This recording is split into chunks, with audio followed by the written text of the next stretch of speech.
Hi everyone, it's Amy and Lutza again today. I'm sorry we're so late. There was a little confusion. Today we're going to be reading a story called Sylvester and the Magic Pebble. A pebble is a little stone. And here is a family that we're going to be talking about. But what if it's not family? Now listen. We'll find out. Yeah, we'll find out. Excuse me. Sylvester Duncan lived with his mother and father at Acorn Road in Oatesdale. One of his hobbies was collecting pebbles of unusual shape and color. On a rainy Saturday during vacation, he found a quite extraordinary one. It was flaming red, shiny, and perfectly round, like a marble. As he was studying this remarkable pebble, he began to shiver, probably from excitement, and the rain felt cold on his back. "I wish it would stop raining," he said. Today, to his great surprise, the rain stopped. It didn't stop gradually, as rains usually do. It ceased. The drops vanished on the way down, the clouds disappeared, and everything was dry and the sun was shining, as if rain had never existed. In all his young life, Sylvester had never had a wish gratified so quickly. It struck him that magic must be at work, and he guessed that the magic must be in the remarkable-looking red pebble, where indeed it was. To make a test, he put the pebble on the ground and said, "I wish it would rain again." Nothing happened. But when he said the same thing, holding the pebble in his hoof, the sky turned black, there was lightning and a clap of thunder, and the rain came shooting down. "What a lucky day this is," thought Sylvester. "From now on, I can have anything I want. My father and mother can have anything they want. My relatives, my friends, and anybody at all can have everything anybody wants." He wished the sunshine back in the sky, and he wished a wart on his left hind fetlock would disappear. And it did. And he started home, eager to amaze his father and mother with his magic pebble. He could hardly wait to see their faces. Maybe they wouldn't even believe him at first.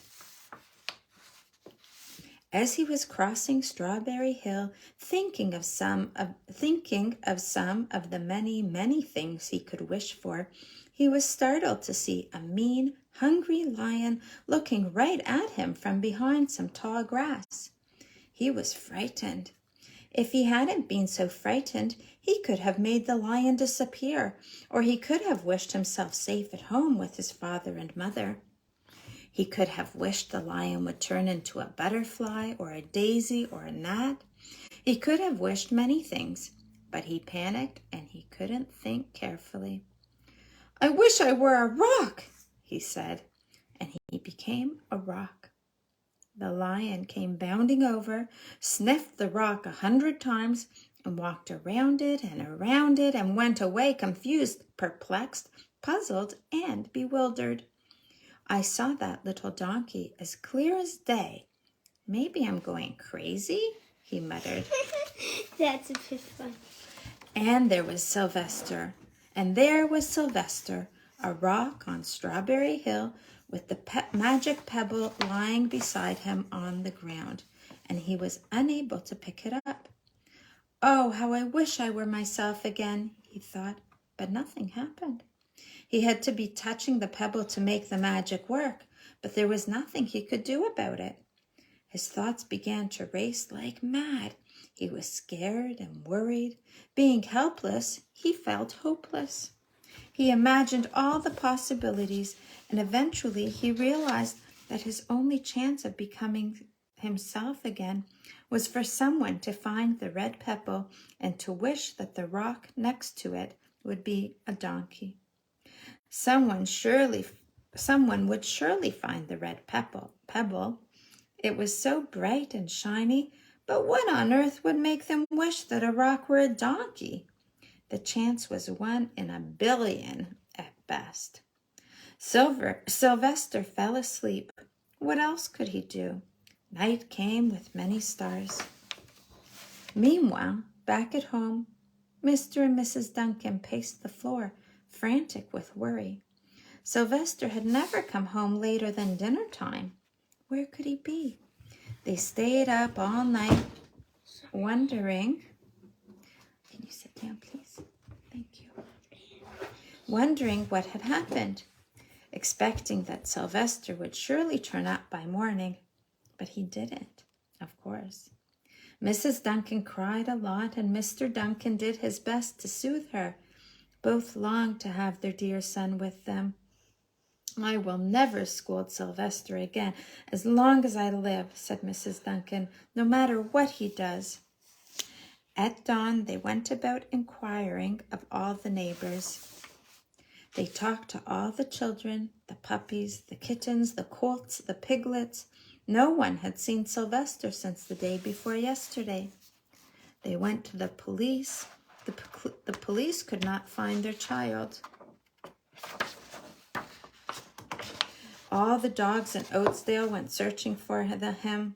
They sniffed behind every rock and tree and blade of grass, into every nook and gully of the neighborhood and beyond, but found not a scent of him. They sniffed the rock on Strawberry Hill, but it smelled like a rock. It didn't smell like Sylvester. After a month of searching the same places over and over again, and inquiring of the same animals over and over again, Mr. and Mrs. Duncan no longer knew what to do. They concluded that something dreadful must have happened, and that they would probably never see their son again, though all the time he was less than a mile away. They tried their best to be happy, to go about their usual ways, but their usual ways included Sylvester, and they were always reminded of him. They were miserable. Life had no meaning for them anymore. Night followed day, and day followed night, over and over again. Sylvester on the hill woke up less and less often. When he was awake, he was only hopeless and unhappy. He felt he would be a rock forever, and he tried to get used to it. He went into an endless sleep. The days grew colder. Fall came with the leaves changing color. Then the leaves fell and the grass bent to the ground. Then it was winter. The winds blew this way and that. It snowed. Mostly the animals stayed indoors, living on the food they had stored up. One day, a wolf sat on the rock that was Sylvester and howled because he was hungry. Then the snows melted, the earth warmed up in the spring, and things budded. Leaves were on the trees again, flowers showed their young faces. One day in May, Mr. Duncan insisted that his wife go with him on a picnic. "Let's cheer up," he said. "Let us try to live again and be happy, even though Sylvester, our angel, is no longer with us." They went to Strawberry Hill. Mrs. Duncan sat down on the rock. The warmth of his own mother sitting on him woke Sylvester up from his deep winter sleep. How he wanted to shout, "Mother, Father, it's me, Sylvester, I'm right here." But he couldn't talk. He had no voice. He was stone dumb. Mr. Duncan walked aimlessly about while Mrs. Duncan set out the picnic food on the rock. Alfalfa sandwiches, pickled oats, sassafras salad, Timothy compote. Bless you. Suddenly, Mr. Duncan saw the red pebble. "What a fantastic pebble!" he exclaimed. Sylvester would have loved it for his collection. He put the pebble on the rock. They sat down to eat. Sylvester was now as wide awake as a donkey that was a rock could possibly be. Mrs. Duncan felt some mysterious excitement. "You know, Father," she said suddenly, I have the strangest feeling that our dear Sylvester is still alive and not far away. I am, Sylvester wanted to shout. But he couldn't. If only he had realized that the pebble resting on his back was the magic pebble. Oh, how I wish he were here with us on this lovely May day, said Mrs. Duncan. Mr. Duncan looked sadly at the ground. Don't you wish it too, Father? She said. He looked at her as if to say, how can you ask such a question? Mr. and Mrs. Duncan looked at each other with great sorrow. I wish I were myself again. I wish I were my real self again, thought Sylvester. And in less than an instant, he was. Yay! Isn't that happy, guys? Give a thumbs up if you do. You can imagine the scene that followed. The embraces, the kisses, the questions, the answers, the loving looks, and the fond exclamations. When they had eventually calmed down a bit and had gotten home, Mr. Duncan put the magic pebble in an iron safe. Someday they might want to use it, but really, for now, what more could they wish for? They all had all that they wanted. The end. So this was our story. If you like it, give a heart. Bye, everybody. Have a good sleep. Bye. Take care.